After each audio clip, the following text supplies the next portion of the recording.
si on est alerté en écoutant cette émission, consultez, parce que faut pas laisser les choses s'envenimer et surtout.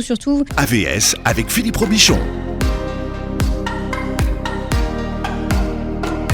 Et AVS, ça veut dire à votre santé. Bonjour et bienvenue. Ibtissem Belmadani est avec nous. Bonjour Ibtissem. Bonjour à tous. Masseur kinésithérapeute libéral, membre de la Société médicale d'orthopédie dento-maxillofaciale. Tout à fait. Et on va en parler justement aujourd'hui. Nous allons parler d'un syndrome méconnu, mais pourtant très courant. C'est le syndrome de SADAM. Qu'est-ce que ça veut dire SADAM, Ibtissem ? Alors, c'est le syndrome algo-dysfonctionnel de l'appareil manducateur. C'est-à-dire que c'est tout ce qui est en lien avec les douleurs et les dysfonctions de l'articulation temporomandibulaire, qui se situe juste à l'articulation de la mâchoire. C'est avec laquelle on parle, on s'exprime, on mange. Et dont les répercussions sur la santé sont courantes. Et on va voir, elles sont nombreuses. J'aimerais qu'on parle d'abord de la mâchoire. Pour commencer, c'est une articulation placée à un carrefour de plusieurs régions. Alors en fait, elle relie le crâne avec la mandibule, donc le bas de la mâchoire, et avec le cou, donc les épaules et le reste du dos. Donc effectivement, elle est au carrefour de toutes ces articulations. Voilà, articulation complexe, il y a des muscles partout en plus. Tout à fait, il y a tous les muscles du visage, les muscles du cou, les muscles de l'arrière aussi, des cervicales. Et ça va même jusqu'au niveau de la clavicule et au niveau des premières côtes et des vertèbres dorsales. C'est également une zone très émotionnelle. Et il y a cette expression qu'on emploie souvent, c'est serrer les dents. Oui. Ce qu'on appelle le bruxisme communément en médecine. En fait, mais quand on serre les dents dans la journée, on n'est pas forcément en train de bruxer. Pas forcément, non, parce qu'en fait, il y a un bruxisme qui grince, donc on frotte, donc c'est décentré. Et quand on s'est juste serré tout simplement, c'est un bruxisme à ce moment-là qui est centré. Voilà. Alors, le SADAM, c'est quoi ? C'est un dysfonctionnement de la mâchoire ? Alors, c'est un mix en fait. Ça peut être tout simplement des douleurs, comme ça peut être aussi une dysfonction mécanique. C'est-à-dire que au lieu d'avoir une articulation qui a une mobilité standard, on va soit avoir une hyper mobilité au niveau de l'articulation temporomandibulaire. Par exemple, quelqu'un qui baille, ça craque, il a une ouverture de bouche qui est trop grande. Comme quelqu'un, par exemple... Attendez, quand vous dites ça craque, on entend vraiment un craquement. Enfin, alors, il entend vraiment un craquement. On entend soit un claquement ou un craquement, ou claque, au moment de l'ouverture ou de la fermeture de bouche, en fonction de si le déplacement articulaire, il est au niveau du disque qui se trouve dans l'articulation ou au niveau du condyle. Alors, pour rappel anatomique, l'articulation temporomandibulaire, elle est constituée, donc, comme on avait dit, de l'os de l'os du crâne, donc la partie supérieure de la mâchoire, avec la partie inférieure, donc la partie inférieure de la mâchoire, qui se rejoignent avec ce qu'on appelle un conduit. C'est comme une forme de boule qui va s'insérer dans une cavité. Et entre les deux, vous avez un disque qui est en forme de diabolo, avec une partie fine au centre et une double partie arrondie sur les côtés.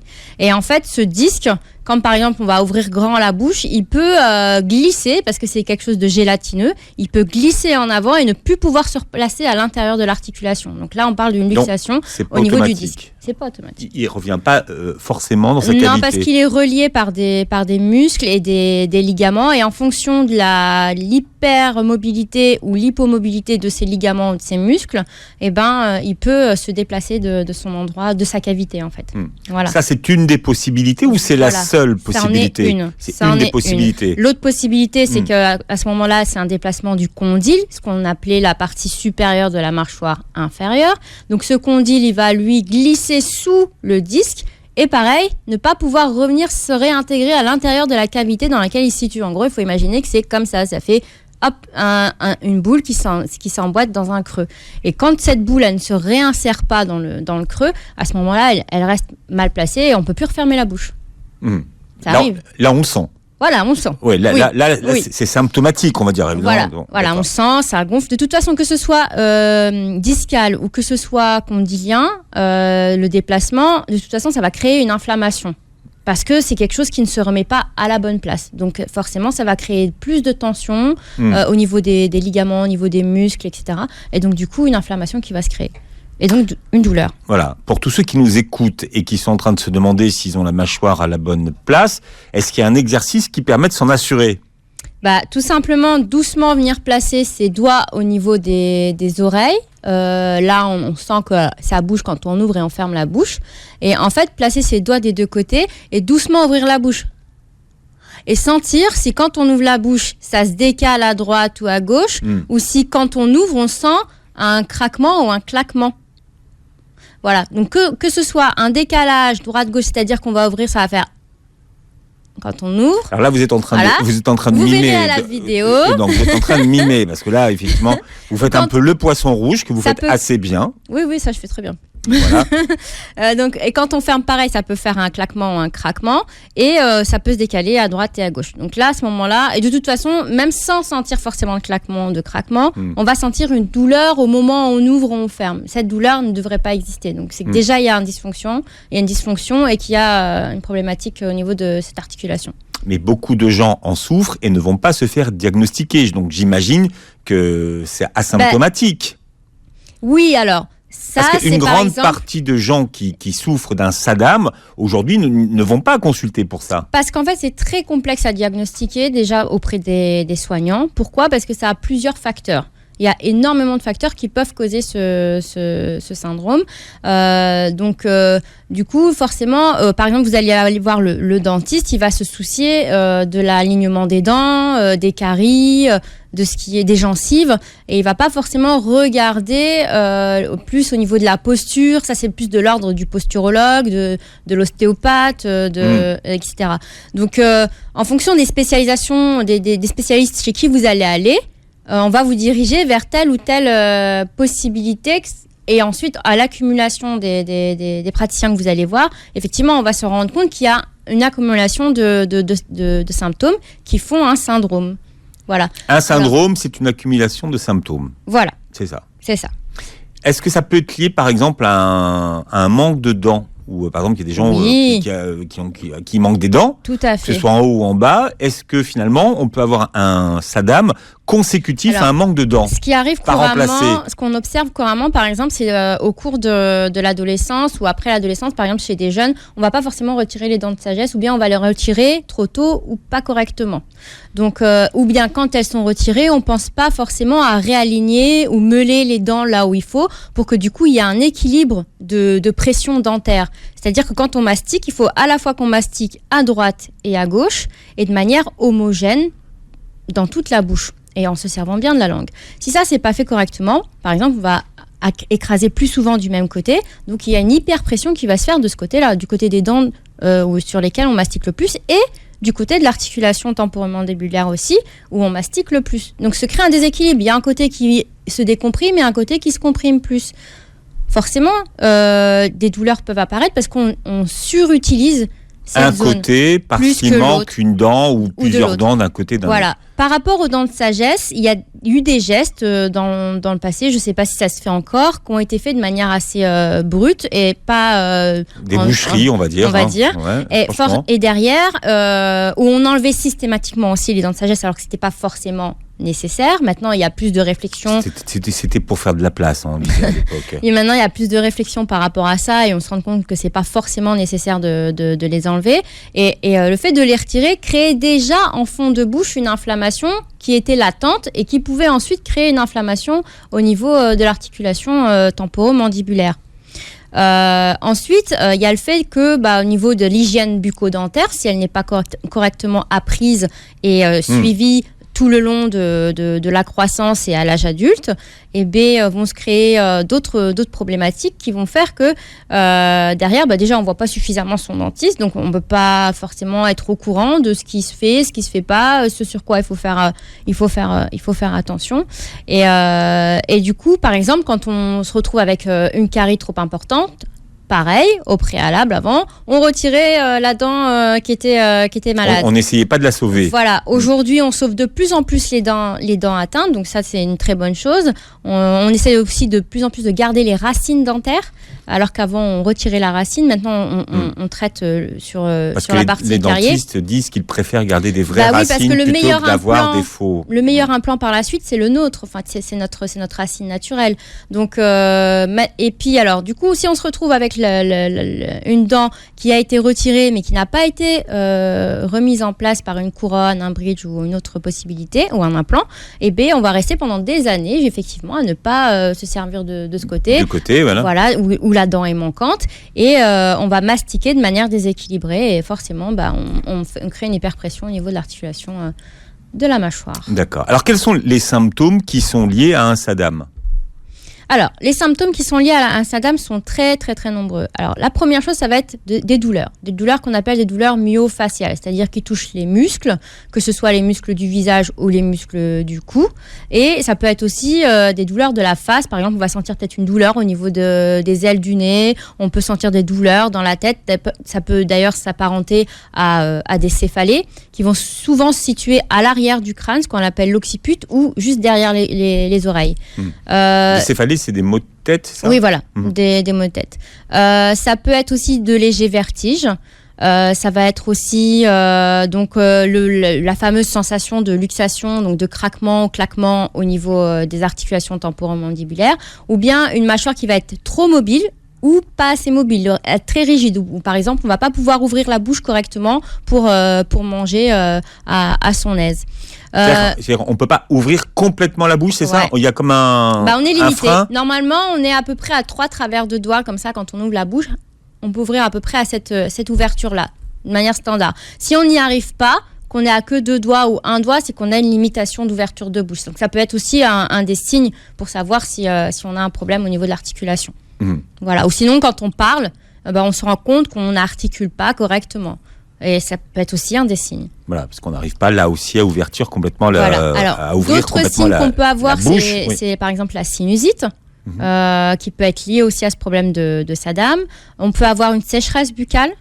On peut avoir des problèmes otologiques, c'est-à-dire tout ce qui va être par exemple lié à l'oreille, par exemple l'hyperacousie, une hypersensibilité, c'est l'hypersensibilité au son, des sons aigus ou des sons très, très, très graves. On peut avoir des acouphènes, c'est-à-dire des bourdonnements, des sifflements, des bruits en fait que l'on entend nous-mêmes, mais qui n'existent pas, qui ne sont pas là à l'extérieur, qu'on entend juste à l'intérieur.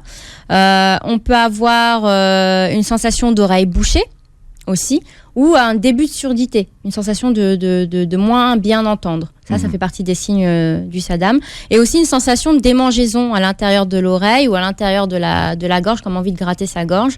Et donc la démangeaison, c'est exactement au niveau du méa acoustique externe. On a souvent envie de gratter. Voilà, parmi les signes qu'on peut trouver le plus souvent. Et quand on disait que c'est courant, c'est très courant finalement. Oui, parce qu'en fait, quand on dit que c'est un syndrome, finalement, c'est qu'on peut avoir soit tous ces signes, soit une partie de ces signes qui sont présents, mais on se dit souvent, ça va passer. Moi, c'est ce que j'ai entendu souvent. Les patients viennent me voir déjà dans un stade où il y a déjà plusieurs symptômes qui se sont révélés et que ça devient handicapant au quotidien. Mais le problème, c'est que c'est un handicap qui se voit pas. Donc, il se voit pas parce qu'il passe inaperçu ou parce que les gens... Les deux. Il passe inaperçu auprès des soignants, parce que c'est compliqué, comme je dis tout à l'heure, à détecter. Et il passe aussi inaperçu auprès des gens autour de soi, parce que c'est pas quelque chose qu'on porte sur soi qui est visible, en fait. On n'a pas la mâchoire, parce que on pourrait avoir cette impression que c'est la mâchoire de travers. Ça peut arriver, mais pas systématiquement. Ça peut être... Parce que ça se voit un peu quand même quand la mâchoire est de travers. Ah oui, quand elle est de travers, ça se voit. Mais par exemple, quand on est limité à l'ouverture, on peut dire peut-être que la personne est juste timide, elle ouvre pas la bouche correctement, ou elle veut pas, elle bougonne.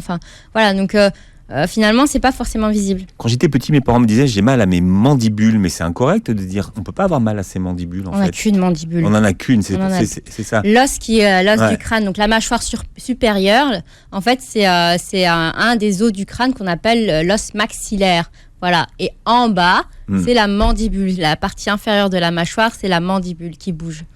On rappelle pour tous ceux qui n'étaient pas là tout à l'heure en première partie d'émission ce que c'est qu'un SADAM. Alors, un SADAM, c'est tout ce qui est lié avec les pathologies, les douleurs, qui causent des douleurs et des dysfonctions de l'appareil manducateur, c'est-à-dire de l'articulation temporomandibulaire, donc l'articulation de la mâchoire. Et comme c'est un mal, on va dire, diffus, eh bien, ça demande une prise en charge multidisciplinaire. Hein. Exactement. C'est ça qui est important. Exactement. Et pourtant, alors, les Français qui en souffrent de ce qu'on appelle une errance thérapeutique. Alors, ils sont baladés de service en service avant de comprendre vraiment quelle est la nature du mal qu'ils ont. Alors, pourquoi ? Parce qu'en fait, on est dans un système curatif actuellement et qu'en fait, il faudrait qu'on soit un peu plus dans un système préventif. Donc, dès l'enfance, déjà, dès les premiers apprentissages de l'hygiène bucco-dentaire, montrer aussi aux enfants comment utiliser leur langue, comment placer leur langue, que ce soit au repos ou quand ils parlent, comment brosser leurs dents, comment respirer, parce que la ventilation aussi, l'apprentissage de la ventilation par le nez, c'est très important. Et comment être zen. C'est quelque chose qu'on n'apprend pas à l'école. Donc tout par ça, exemple, le stress est un facteur. Voilà, le stress est un facteur majeur de ce syndrome en fait, et en fait pourquoi on exerce des tensions au niveau de la mâchoire quand on est stressé ? Oui, parce que quand on est stressé, on serre les dents effectivement, on grince, on ronge ses ongles, on se positionne moins bien, un peu plus en avant, le cou rentré dans les épaules, et tout ça, ça crée des tensions sur toute cette sphère autour de la tête, du cou et de la mâchoire. En première intention, donc, on consulte son médecin, comme toujours. Voilà, on consulte son médecin, son dentiste ou bien son chirurgien oral si on en a un. Si on a un kinésithérapeute aussi, on lui en parle et puis du coup, il saura vers qui vous dirigez aussi. Alors après, ce sont des kinésithérapeutes qui sont spécialisés en ce qu'on appelle en maxillo-facial, donc sur toute la sphère autour de la mâchoire, de la tête et du cou. Et comment on fait pour déterminer finalement l'origine de la douleur dans la mâchoire ? On écoute le patient, déjà. On écoute le patient, on écoute son mal-être, on essaie de faire un interrogatoire qui soit assez précis pour se rendre compte que finalement, il y a plusieurs symptômes qui font qu'on peut décrire ce syndrome. Ouais. En général, les patients consultent pourquoi ? En général, parce que soit ils ont l'articulation de la mâchoire qui est bloquée la première fois, par exemple, ils ont bâillé et puis ils sont restés bloqués, ou bien ils ont mâché quelque chose de très dur et du coup ils ont croqué par exemple dans une pomme, dans du pain dur, etc. Et comme c'est trop dur, ils ont croqué trop fort d'un côté et hop, ils se retrouvent bloqués dans une des articulations. Ah, en vrai, et là avec impossibilité de refermer. Ils peuvent pas parler, peuvent pas fermer la bouche. Donc du coup, en tant que kiné maxillofacial, je me suis plusieurs fois trouvée à cette situation.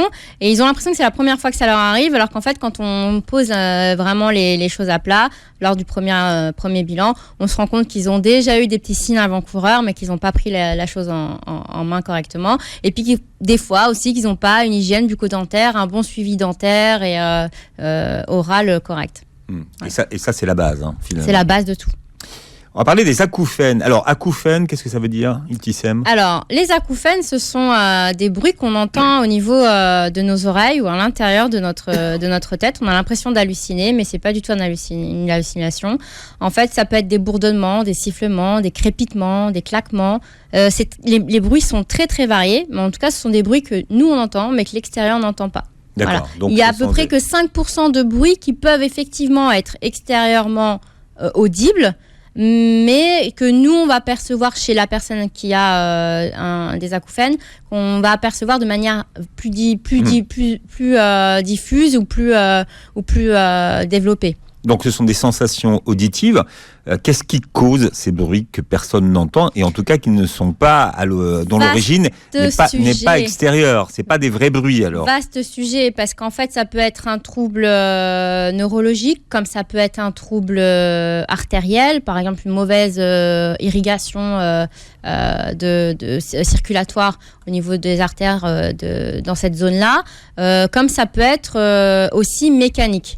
Pour ce qui est de ma spécialisation en tant que kiné maxillofacial, moi je ne vais pas m'occuper de toute la sphère ORL, inflammatoire, infectieuse, artérielle, etc. Je vais plus m'occuper de tout ce qui va être mécanique, neuromusculaire. C'est-à-dire qui va être lié avec la posture, avec des dysfonctions dans la manière de mâcher, dans le positionnement de sa langue, dans la respiration, dans la déglutition, parce que la déglutition salivaire, ça va être, si elle est mal faite, ça va être un des éléments déclencheurs aussi. Et donc, du coup, on réapprend plus tout ce qui est au niveau de la mécanique de cette zone. Il existe plusieurs types d'acouphènes, d'ailleurs. Tout à fait. Donc les somatosensoriels et les non somatosensoriels. Et après, il y en a encore plein d'autres. complexe à expliquer. Mais en tout cas, il y a plusieurs spécialisations qui s'occupent de ça. Il y a des fédérations aussi en acophénologie qui prennent en charge les patients de manière pluridisciplinaire. Et c'est très simple, vous trouverez sur Internet toutes les spécialisations qui s'occupent de ça. En tout cas, pour ceux qui nous écoutent, qui souffrent d'acouphènes, mais pour ceux qui nous écoutent et qui vivent avec des personnes qui souffrent d'acouphènes, surtout ne pas minimiser ce que ressentent les gens, parce que c'est vrai que souvent on leur dit mais non, mais qu'est-ce qui se passe, tu racontes n'importe quoi. C'est pas dans la tête. Et c'est ça qu'il faut comprendre, parce que ça a un réel impact sur la qualité de la vie de ceux qui en souffrent. Autre chose qui est très important à dire, c'est qu'on peut faire quelque chose. Voilà. Alors que très souvent, moi, les patients qui sont venus me voir, vraiment, ils sont désespérés. On leur a dit, on peut rien faire pour vous. Donc, on vous envoie voir le kiné, puis on verra bien ce que ça donne. Alors, le kiné, il peut faire quelque chose à partir du moment où il est spécialisé déjà. Et puis ensuite, si vraiment la cause n'est pas infectieuse. Voilà, n'est ni infectieuse, ni inflammatoire, ni artérielle, etc. Parce que alors là, ça va être de chaque spécialiste, l'artériologue, l'angiologue, ou bien le neurologue ou l'ORL qui vont prendre en charge. D'accord. Voilà. Quel est le lien finalement entre les acouphènes dont on parle et le SADAM ? C'est un des symptômes du SADAM ou pas, les acouphènes ? Alors, c'est un des symptômes du SADAM. C'est pas les acouphènes qui causent le SADAM, mais les acouphènes sont un des signes de SADAM. C'est rare qu'on puisse avoir des acouphènes sans avoir d'autres signes avec. Souvent, on va avoir acouphènes et douleurs, ou bien acouphènes et crispation musculaire. Donc, du coup, on va avoir les muscles masticateurs, les muscles du cou qui vont être raides. Souvent, on va avoir des personnes qui sont très fatiguées ou très sollicitées professionnellement, et donc aussi avec de fortes contractures musculaires ou une posture aussi de fatigabilité. Voilà, on est mal posturé. Donc, c'est un ensemble. Comment vous intervenez, vous, en tant que kiné, donc finalement sur les acouphènes, comment vous traitez ? Alors, j'ai fait un mémoire l'année dernière sur la prise en charge des acouphènes avec des techniques de décontraction musculaire, et puis aussi sur l'utilité d'utiliser la cupping thérapie, donc les ventouses, sur des zones de tension.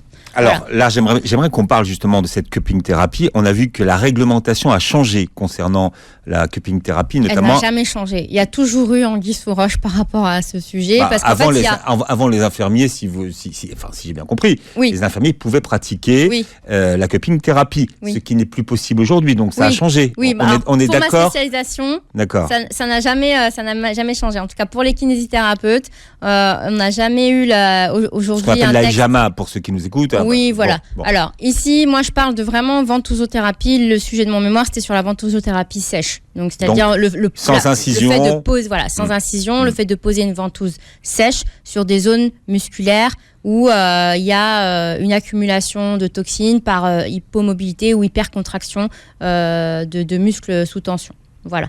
Donc, de ce protocole-là, on a découvert qu'effectivement, il y avait une utilité à utiliser cette technique-là. Ça peut être une technique parmi d'autres, c'est une technique complémentaire. Après, dans ce qui se fait de manière plus courante, les techniques de massage, déjà au niveau des muscles pour décontracturer, pour revasculariser la zone sur laquelle ça ne veut plus trop bouger, les techniques de mobilisation. Donc en fait, on va refaire mobiliser l'articulation correctement, la tête, le cou, les épaules, même jusqu'au dorsal, et puis remobiliser le visage dans dans le bon fonctionnement. C'est-à-dire qu'il va y avoir des personnes, par exemple, dans leur manière de parler, ils vont pas articuler correctement. Donc là, on travaille en complémentarité avec un orthophoniste. Ça va être, par exemple, aussi chez la personne qui a du bruxisme, lui apprendre qu'elle peut détendre ses joues. Mais sur les acouphènes, donc, c'est vraiment... C'est lié. D'accord. C'est lié. Parce qu'en fait, l'hyperpression musculaire de toute la zone du visage, de la tête et du cou va aussi se jouer au niveau de l'oreille. Si on décomprime aussi, peut-être qu'aussi on a un peu moins de sensation d'oppression. Parce qu'en fait, c'est par une hyperpression aussi que se crée cette sensation de sifflement, de bruissement, etc. au niveau de l'oreille. Donc, on peut faire quelque chose pour les acouphènes. Oui, on peut faire quelque chose pour les acouphènes. Voilà. Après, si le kiné n'y peut rien, il y a d'autres spécialistes. Il y a les sophrologues, il y a les chirurgiens oraux, les stomatologues qui peuvent aussi proposer des gouttières de désocclusion. Voilà, c'est-à-dire des gouttières qui permettent de décomprimer la pression qu'on se met entre les dents du haut et les dents du bas. Normalement, les dents du haut et les dents du bas ne doivent se toucher qu'au moment où on mastique, au moment où l'on mange. Quand la bouche est fermée au repos, bon oui. Je suis mal, si moi, on est là, bouche fermée, touche, là. alors c'est que vous êtes stressé, Philippe. Bah, il y a de quoi.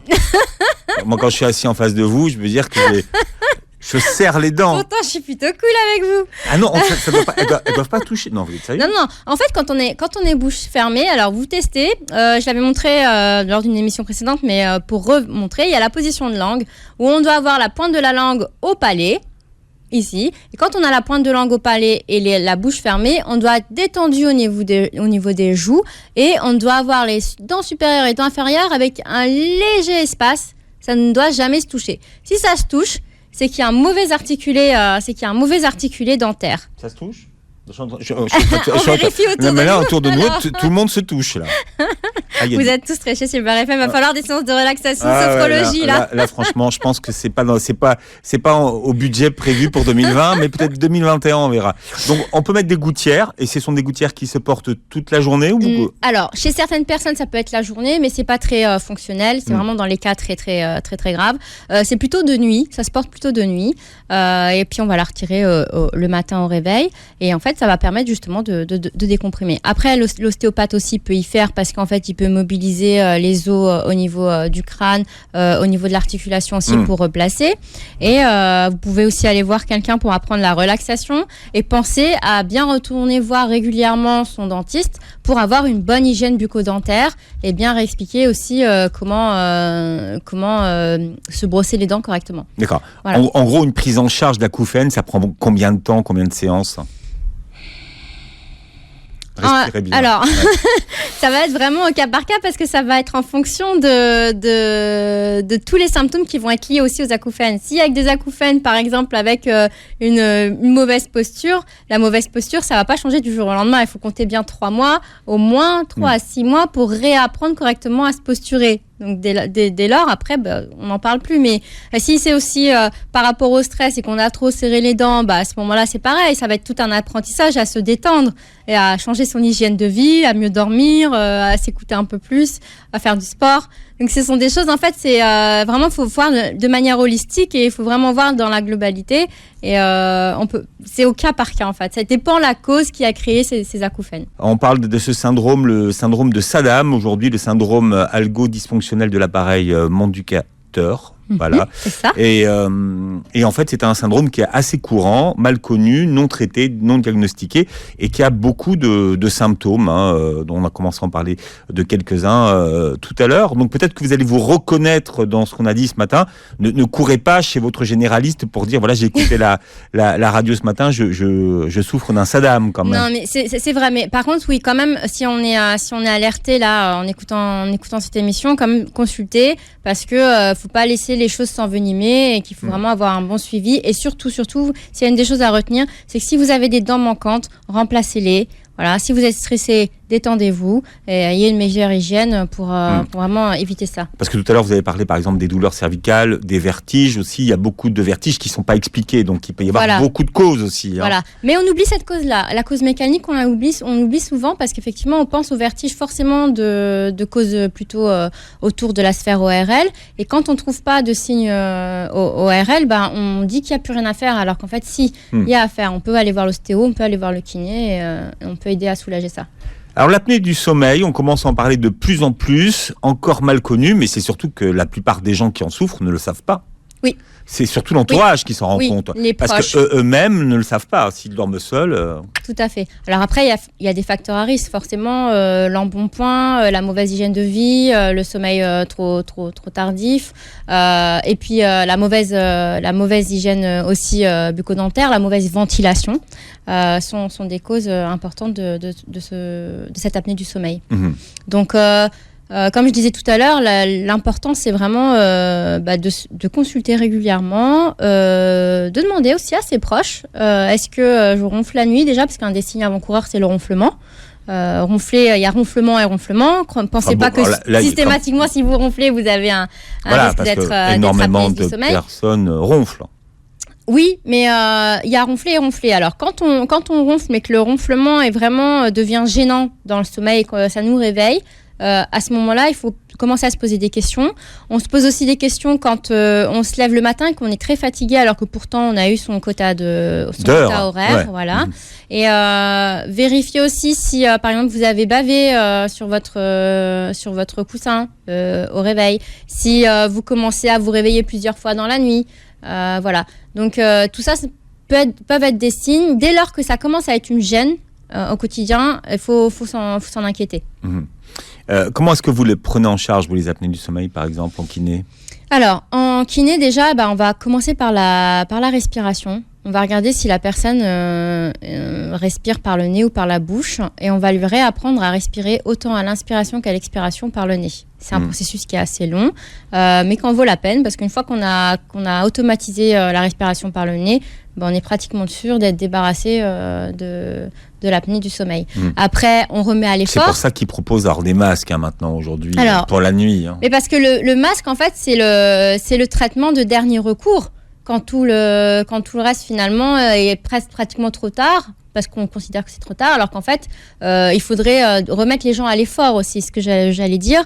On remet les gens à l'effort. C'est-à-dire que si c'est une personne qui est plutôt sédentaire, attention, être tous les jours au bureau assis, c'est déjà être sédentaire. Sédentaire, c'est pas forcément rester dans un fauteuil devant la télé toute la journée. Sédentaire, c'est aussi au travail. Quand au niveau de l'ergonomie du travail aussi, on a une mauvaise posture toute la journée, ça y fait, parce que du coup, au niveau de la position du cou, même si on voulait respirer par le nez, on pourrait pas. Voilà. Donc ça veut dire que déjà, faites de l'exercice. Faites de l'exercice. C'est le premier traitement. Faites de l'exercice. Perdez quelques kilos. Voilà, posez-vous la question de est-ce que vous respirez correctement ou pas, est-ce que vous êtes essoufflé par exemple en montant l'escalier, en faisant quelques mètres de marche. C'est des petits signes comme ça de dyspnée, c'est-à-dire d'essoufflement respiratoire. Donc tout ça peut susciter quand même des questionnements. Il y a une pathologie dont on a parlé tout à l'heure, c'est le bruxisme. Alors le bruxisme, qu'est-ce que c'est ?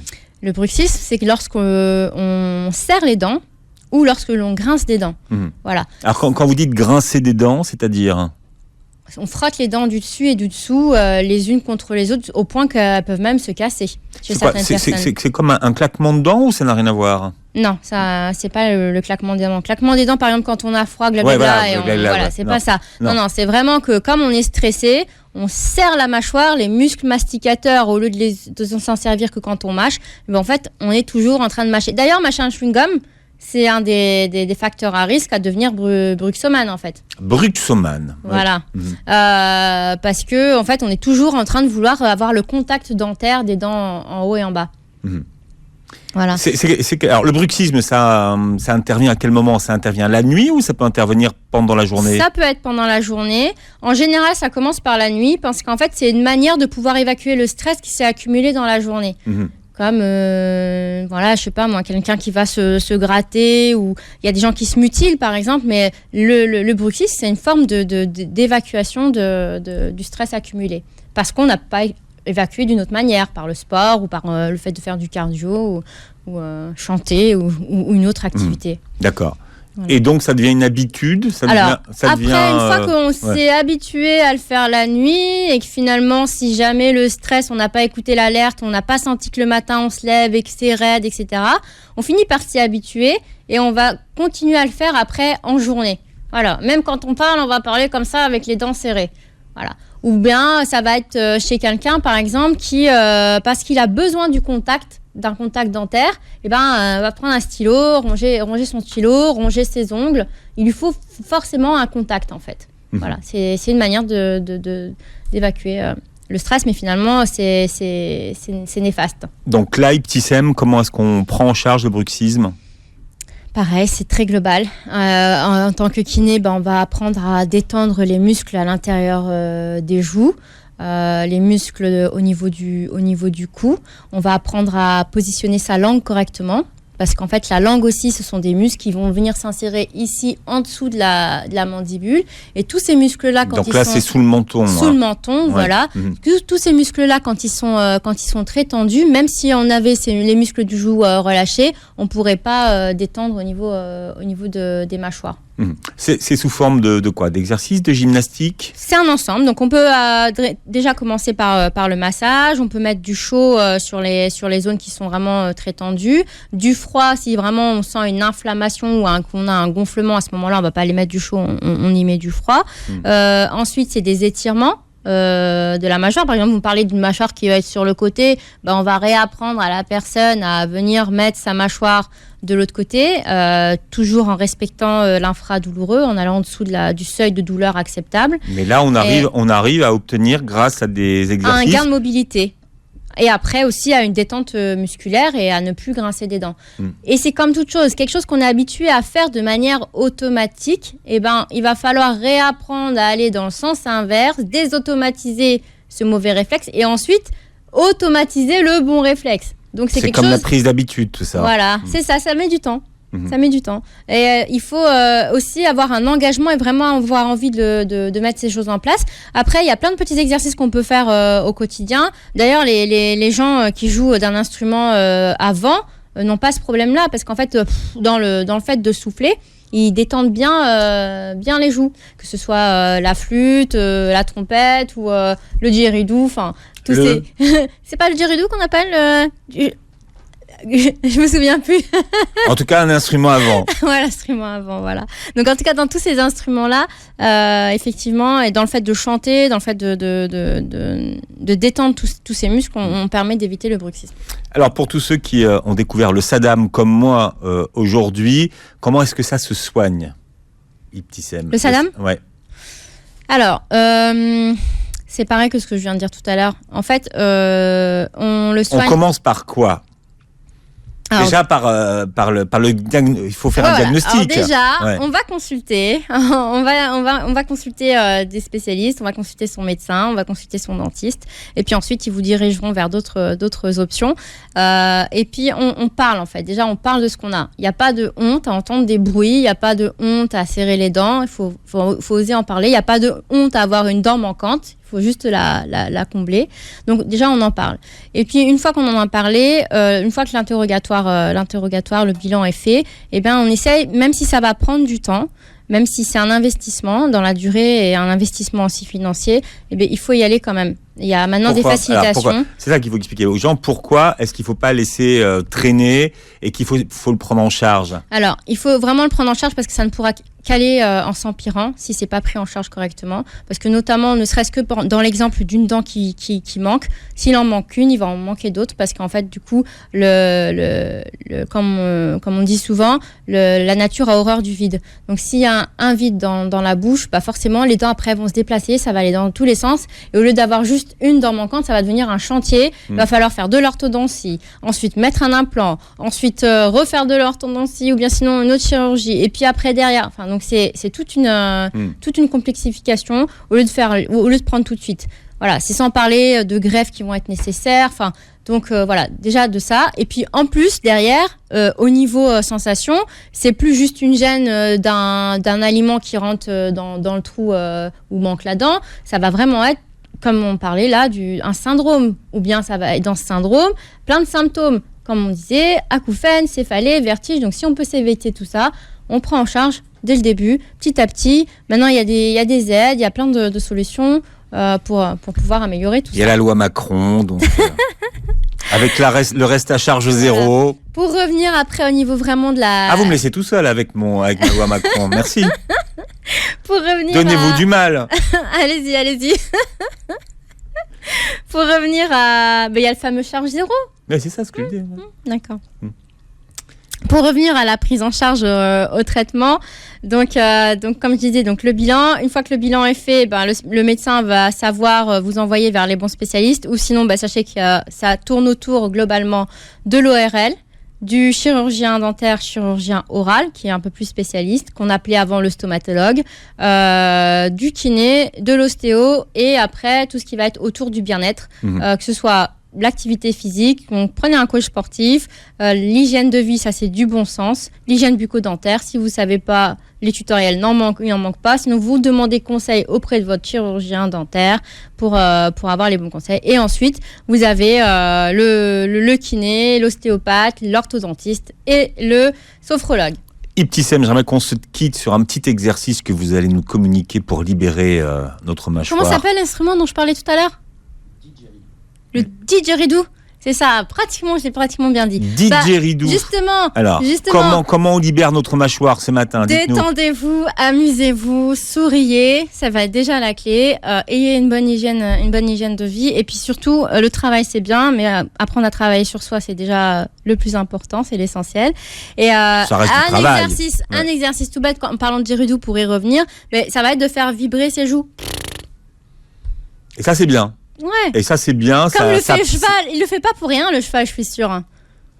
Ça libère sa mâchoire. Mais oui, ça libère sa mâchoire. Vous avez vu la masse que c'est, la mâchoire d'un cheval ? Ah ouais. Voilà. Faut pas nous le refaire parce que moi j'ai mal vu comment il fallait faire et ça passe très bien à la radio. Bon, vous pouvez retrouver cette émission sur YouTube, réécouter les podcasts sur beurrefm.net. Ibtissem Belmadani, merci d'avoir été avec nous. Avec On plaisir. consacrera une émission complète aux maux de tête et à la migraine qu'on n'a pas évoqué ce matin, mais c'est vrai que ça demandait une émission à part entière. Merci d'avoir été avec nous et on se retrouve plaisir. demain 9h-10h sur Beurre FM.